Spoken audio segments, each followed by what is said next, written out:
In this video, I'll be showing you how to use the Sleeper app in fantasy football. So on the homepage, you can get all the information and the general information about upcoming games, stuff like that, quarterfinal information.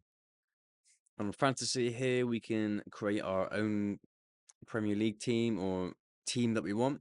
We can pick from fantasy basketball, fantasy football, or bracket mania. To create your own league, press play. You can either renew league, create league, find a league to join. So you can join that one. So from here, we can draft. You can invite friends to join. So drafting is picking characters. You can look at the team. So it's empty right now. Get trending players and the league. Click on draft room. I don't have any players in there right now. Score.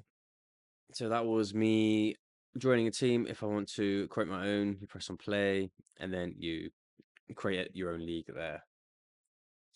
To go on to leagues that you've already created, up here you can go there and access them through there. Here you can see all the scores of all the upcoming games throughout the different leagues. And here we can access our profile and stuff, but the main one we need to worry about is this fantasy page here. This is where we can get everything in draft and do our own teams and stuff. So I hope this video helped. Speak to you soon.